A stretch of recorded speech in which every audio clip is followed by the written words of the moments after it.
Hello, and welcome to episode 6 of Fireside Philosophy. Today, I'm joined by Mr. Nick DiPrizio, a history teacher here at Ep6, and we're going to be talking about the philosophy behind materialism. How are you doing today, Mr. DiPrizio? I'm doing fantastic, Derek. Thanks for having me. Yeah, I'm glad to have you on.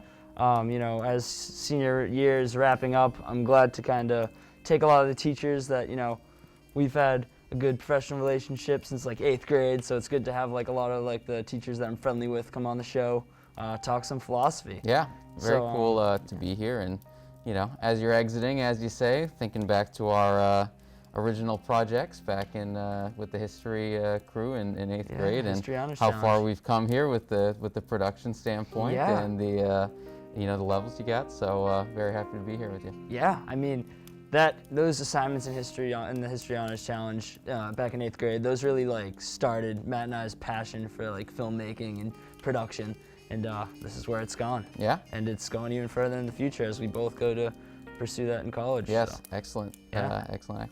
Awesome. So, materialism. Materialism is something that I think is very like prevalent these days. There's a lot of like competition, and there's a lot of people who really value physical items over other things. First, let's start off like, do you see yourself as a very materialistic person? Do you see like aspects of materialism in your life, or like where do you put yourself on like the scale of materialism? And I think it's hard not to really, like you said, it's largely partially a cultural thing, but also, I was kind of thinking about this the other day, like even just thinking about buying new clothes or something like that. There is a value that, or I don't know, an enjoyment I guess I get out of having these things, and buying something new or enjoying something physically.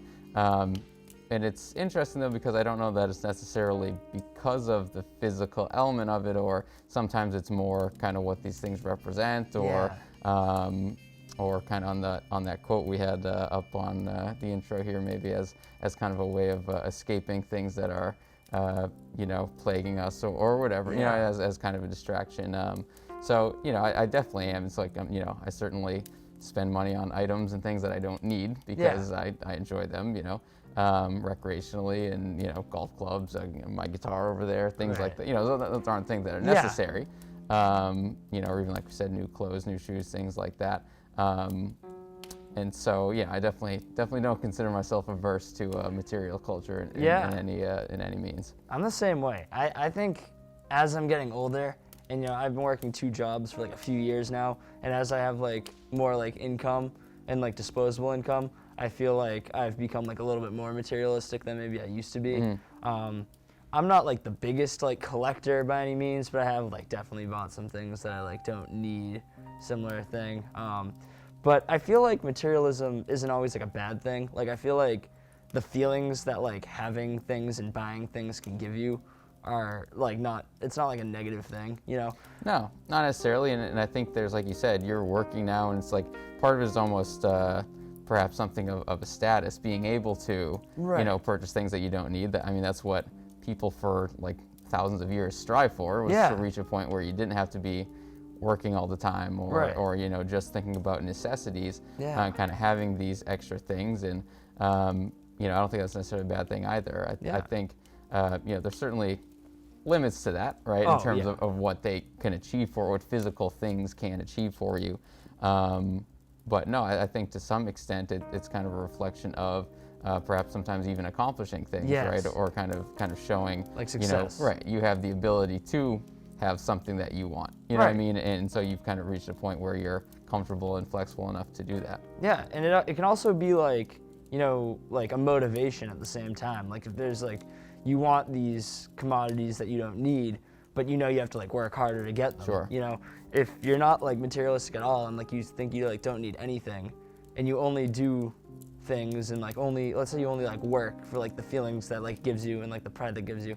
If that, if you're having like a bad day and that's like running out, like let's say teaching, let's say you love teaching, you have great satisfaction from teaching, and one morning you wake up, you're like not feeling it. If there's no like nothing else, like no other motive for it. Sure. Then how does that work? Sure. So I think that there's definitely value in like Sure. materialism. Sure. And I think with people your age, especially, I see that a lot because I teach mostly juniors, upperclassmen, and so they're trying to get their licenses so they can buy cars. And Right. a lot of people at 16, 17 are getting jobs for the first time. And like you said, getting to a point where they feel comfortable and can go, get a new, pair of shoes for the dance or, or something like that. So I think it's interesting, especially working with people your age and seeing that. Sure. Almost develop from the course of the Yeah. time they maybe get into high school and as they get a little bit older. So it's an interesting thing to think about too, whether that comes from, is that a cultural thing or is that something that is almost partially inherent where we want things that we don't need. I don't know. But it definitely, for people your age, it's something that's kind of burgeoning at that point, I think. Yeah, that's definitely true. You do see like a lot of people like getting jobs younger because they, maybe they want to like be able to go to the mall or go to eat with their friends. Sure. Like I know that's what like a big reason why I got like started working a lot. I want to be able to go to the movies and things are expensive nowadays. Right. Gas, Right. like I want to be able to like drive. I want to be able to go to the movies. I want to be able to buy things. Yeah. So it's definitely, materialism is definitely like an incentive to work hard as Sure. well. It shouldn't be like the only thing, but I feel like it definitely like is an aspect. And that's kind of where the whole thing with materialism is. It's like, do you value the material more than like the spiritual in that sense? Right. Yeah, no, I think in a lot of ways the material is more representative of things, right? Of, like you said, either accomplishments or, I think, for example, so like this shirt, for instance, this is from, the golf club that I work at.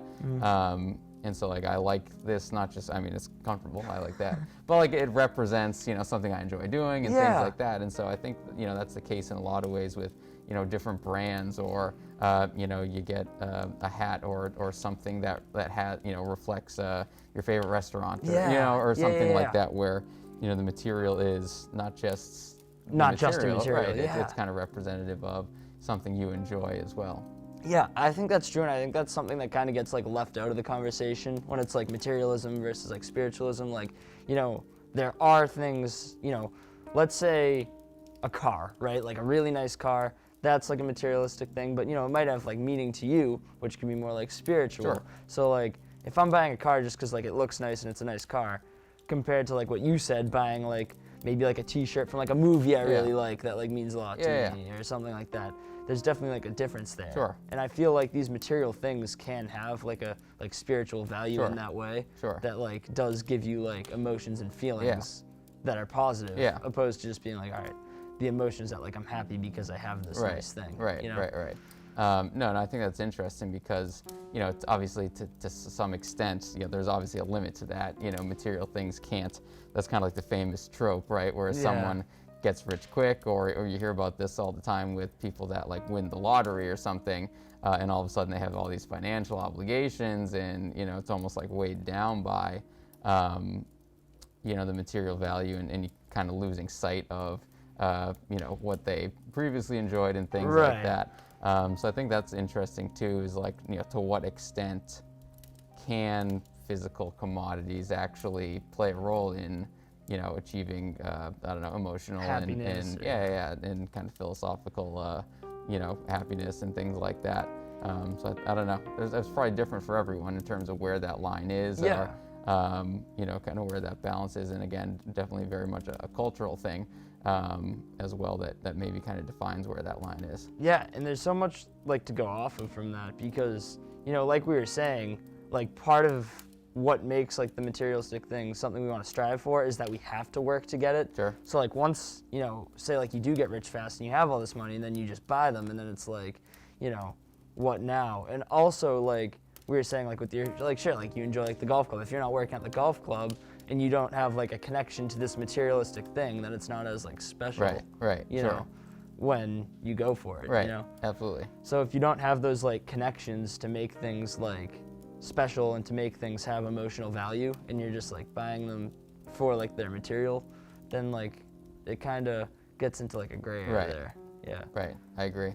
So it's interesting. I always think of my brother. He has more shoes than anyone I know. Right. Like once a month he buys a new pair. And like that's something that like, even before you kind of brought this topic up, I've always thought about. It's like, does he actually, like, well, he obviously doesn't need the new shoes, right, all the time. But it's like, does he get enjoyment out of actually like wearing them? Does he get enjoyment out of buying them and anticipating wearing them? You know, it's almost like, where does that motivation come from?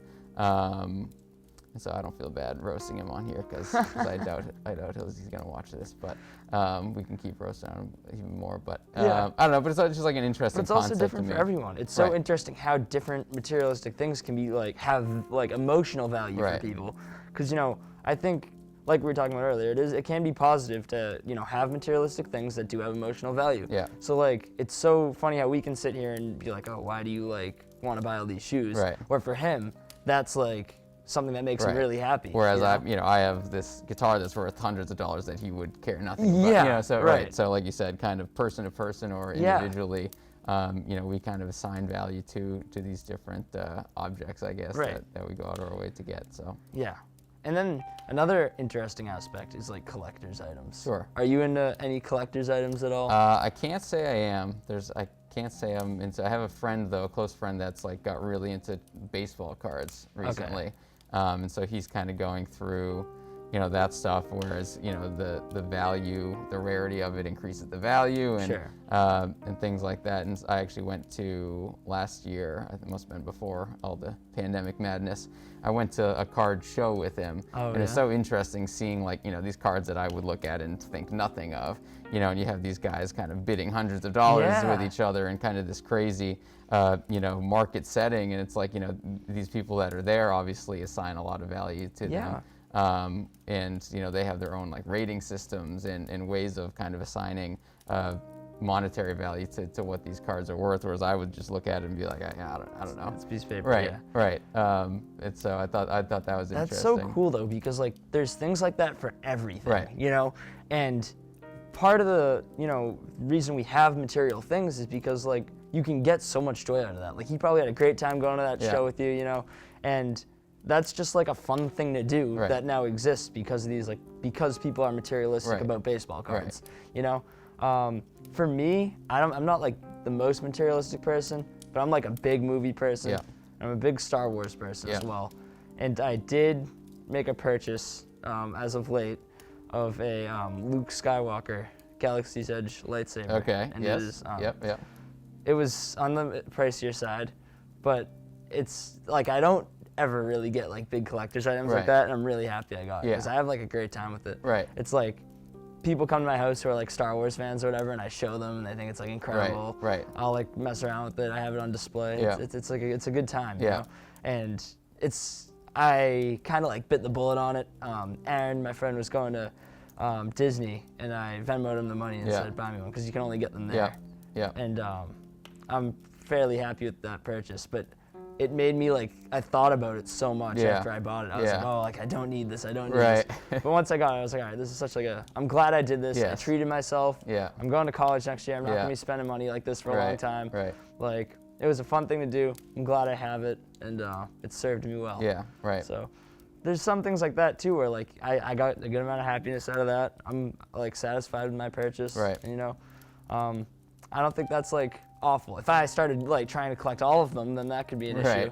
But, and you could be digging yourself into a financial hole there if you well, did. that's the fine line, is like, you can't, you know, when you get too into like collecting or too into, you know, buying things, then you're risking your financial stability at that point. And it's like, I think that's where a lot of like the stigma around like not being materialistic, like, you know, people seeing materialism in like a negative light comes from, is those people who will go out and like blow all their money on like these physical things, and then they're like in debt or like they're very financially unstable.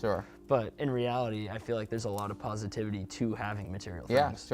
Like you said, you know, like we kind of mentioned earlier, certainly can't bring the happiness or whatever, but like there is an enjoyment that can come out of it, or a satisfaction that can come from material items for kind of a number of different reasons, like we said, whether they represent something you enjoy, or you know, there's something like you said, like I think of, you know, for me, like golf is that's something that I enjoy doing over the summer. It's expensive, both to get the clubs and to play at different golf courses and things like that, but it's something that I look forward to every week, and you know, it kind of has that long-term You know, for me, I don't know, like I kind of base my schedule around it. I play with my friends, you know, and so even though, you know, something like a new driver, you know, which can be $300, $400, you know, can be a big investment. It's like one of those things like, well, you know, for me, the reward, like kind of like you with the lightsaber, you know, the reward long term is kind of pays back for, you know, the short term financial investment and things like that.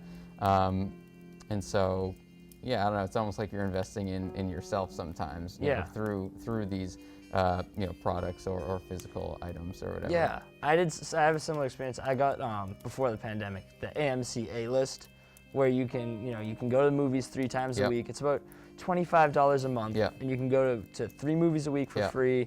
You get like drink and popcorn size upgrades, and you know, I was going to the movies like a ton anyway, so I really was like saving money. Right. But again, that's like golf. Like I would enjoy, you know, taking my friends to the movies every week, or like, you know, a new movie comes out. That's like what like gets me amped. You know, like I'd be sitting in class when like I knew a new movie was coming out. I'd be seeing like a 4 o'clock showing after school. I'd be like amped for that. You know? So it's like when material things like that can give you that like much positive feeling, it's like, of course you're gonna want to do that. And of course, like how can that really be like negative if it's not like burdening you financially? Sure. You know? I agree. Yeah. I guess something that I wanted to bring to this conversation, it's kind of interesting. There are people who like frown upon materialism, like completely, live like completely non-materialistic lives. Like you go into wherever they live and it's just like completely basic, like very minimalistic, no like decorations. What do you think about that? I don't think I could live like that. Like, no, nor do I. It's funny you say that. I actually know someone kind of met recently who kind of lives like that, and it has like 2 pairs of clothes, and you know, that's basically it. And you know, just gets like the weekly food for the week, and you know, that's kind of it. You know, and it's not something, again, maybe it's just kind of how we were brought up, I guess. But like I can't imagine that, just because you know, I feel like there's a lack of diversity in that sort of lifestyle, I guess. And you know, doesn't have a car and things like that, this person. And so I don't know, it's interesting. It's just not something I could certainly. And again, I don't know if, you know, other people would view us as perhaps being too materialistic by having those things. But certainly it's not something that you know, I could picture for myself or for most people that I know. And again, maybe that's more reflective of cultural. Cultural. What's the word I'm looking upbringings for? And cultural upbringings and values, I guess. You know, things like that. But no, it's an interesting question. It's just so interesting, like how much I value some of the materialistic things in my life, and like the way people can live like that and be so happy and like blissful is like so interesting to me. You know, it's like stoicism. Like they can kind of just like be like happy and like be in the present with like what they have and be like minimalistic in that way. And those people are like still like just as happy as you and me with like your golf or like whatever, you know? So that's just something that I've always found interesting, was like that the complete lack of materialism can still bring like the same feelings. And I think like what we're kind of coming to a conclusion with is like it's just so different from person to person. And it's been like that for like a lot of our topics, like here on Fireside Philosophy, like, you know, everyone's so different, and it's like it really does vary from person to person. Like how important materialism can be. You know? Absolutely. And I think, you know, like we were saying also, it's, you know, each person's, you know, what they value and the things that they value. You know, it's all about kind of finding that balance, I guess, for individually. Like you said, if you're financially able to, you know, afford these things that can, you know, bring you enjoyment or you know, kind of work into your philosophical life, I guess, and philosophical happiness and things like that. You know, I think it's interesting to think about how each person does that differently, you know, and kind of involving those finances and those physical things. Yeah, it's super interesting just to see like the variation. And, you know, I would like not even say that it's completely like region locked. Like I feel like there's people like all over the place. Like I wouldn't say it's like certain regions are this way. I think to an extent, like you see like a majority one way or the other in certain areas. But I would not say it's like completely one way or the other in like any area on the world. And I'd say even from person to person, in a person's life, it can vary. You know what I mean? Different like stages of life, like different things that you value as a kid physically, toys and cars and different things are different things that you value when you're a teenager, and then different things that you value physically when you're an adult. So it's these I don't know, material items can kind of change their meaning too, or the value that people assign to them over the course of even their own lifetime. Right, and then like the other aspect to that is like what it like means to them personally. Like if someone has like a rock that's been passed down from generation to generation, that could be more materialistically valuable to them than like a Lamborghini. Yeah, you know what I mean? Sure. Like, and to someone else, it's just like a rock. So you can't even say really, like, definitely that, like one thing has more materialistic value than something else to everyone, because it's like even from like item to item, like it can be different too. Right. And I thought that was interesting, like you said, like as a family thing or as a group thing, almost shared assigned value to certain items. And I guess that's the same idea as people in a niche that, like you said, like baseball cards. Right. And so so that's interesting kind of from that group dynamic as well. Yeah, because, it is interesting how like a group can assign value to something. Because, we like talked about earlier how like one person can have like a connection to like a restaurant or a movie or whatever, and then they can assign value to like a certain item. But you're right, like a group of people can assign value to like one item or like one type of item. Sure. And that's just super interesting how that can work too. Absolutely. And even like the way that, like when you think about it, money only works because we all like agree that it works. You know what I mean? Sure. It only works because we all accept, the pieces of paper when we're doing transactions. So like we as like a society just accept that like those pieces of paper have monetary value. So that's like even on a bigger scale. Right. Absolutely. That's just crazy to even think about. Like really, it is like a piece of paper. The whole economy is just based on our, like you said, acceptance, compliance, and trust in kind of shared material value of the dollar bill. That is definitely like materialism at its finest. That's us being like very materialistic. Very literal and large scale materialism. Yeah. Well, this was a great discussion, Mr. DiPrizio. Very insightful. I always walk away from these conversations like thinking. Yeah, this was very fun. Thanks for having me. Yeah, and thanks for coming on. It was nice to philosophize a little bit. Yeah, and I'm glad we have could this do chat. this. Yeah, me too. All right. Thank you for watching episode 6 of Fireside Philosophy. Stay tuned for episode 7 coming to you soon. Thanks for watching.